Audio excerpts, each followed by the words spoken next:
Welcome to today's broadcast. I hope that you are well.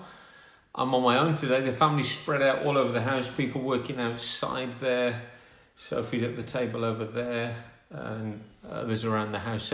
But happy to be able to speak with you for a few moments today. The truth is nobody else wanted to join me today. They're all busy. They don't feel ready for a camera. So you got me for a few minutes today.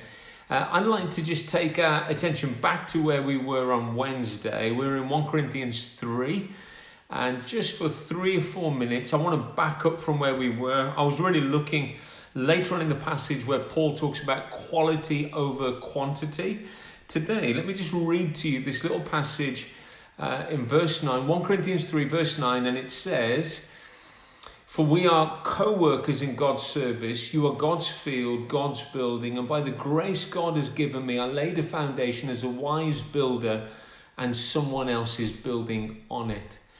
It's an interesting whole passage. I won't read the whole chapter, but Paul is dealing with a problem in the Corinthian church where they are very focused on, hey, we belong to Paul. Some people say, no, we like Cephas. Some people are like, no, we like Apollos.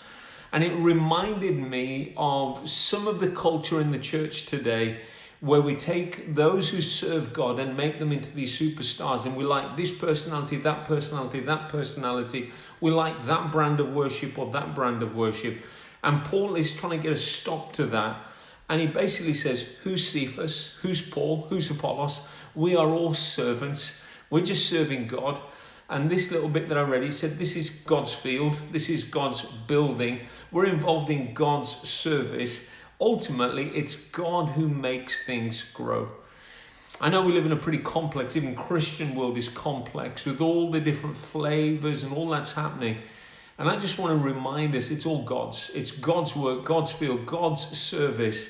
And our focus should be less on the personalities and far more on what God is doing.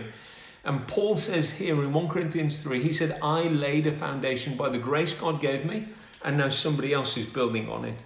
I've been reminded this last week as I've been in prayer, this the Lord saying, nobody's going to remember in heaven this all nations thing, the brand all nations or Steve or Paul. In fact, actually, the one they're going to remember and look to is Jesus Christ. And so I have this kind of, I'm wrestling with, what does that look like? What does that mean for the way that I live? What does that mean for us? Somebody might say, I like Hillsong worship. Somebody says, I like Bethel. Somebody, I like it more contemplative.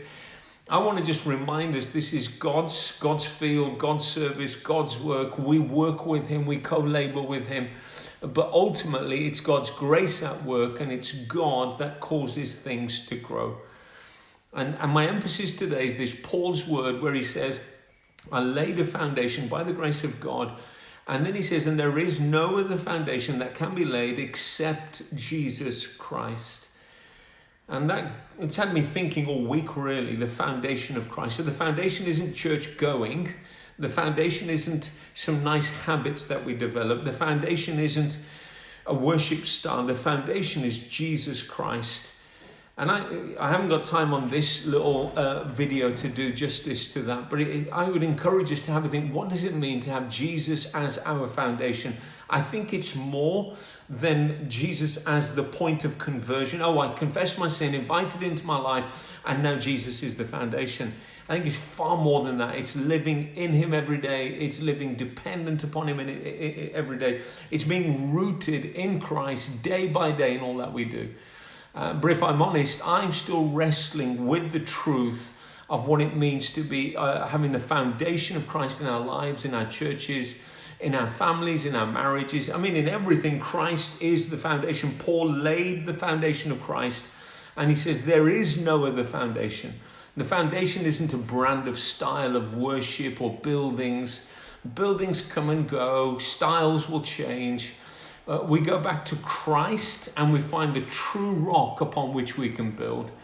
And so I would say there needs to be far more focus on Jesus, far more dependence upon Jesus, far more teaching of the teachings of Christ, realizing what happened at the divine exchange, that I am who I am today because of what Jesus has done for me upon the cross. I watched a really encouraging video today by Virgo on Twitter.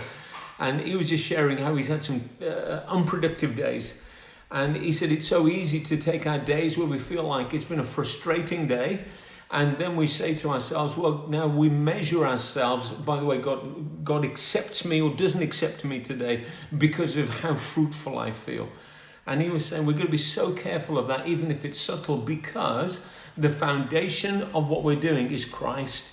We depend upon him. It's his work, not our productiveness, that impresses God. And so I just want to remind us today that the foundation is Jesus. We live with him, in him. He's our dependence. He's everything to us. So let's not focus so much on the personalities. Let's not focus so much on the brand. Let's not focus so much on the style of worship, style of building, but let's keep our attention upon Jesus. Hebrews 12, and I'll finish with this. It just simply says, let us fix our eyes on Jesus, the author and perfecter of our faith. And so I would remind me today, there's only one foundation. The foundation is Jesus Christ, but he is our daily bread and he is our daily water, and we live dependent, eating of him, drinking of him, and our lives deeply rooted in him. I hope that's helpful. If you get your foundation right, the life will be secure, the building will be well built. So I encourage you, focus in on living on the foundation of Jesus day by day.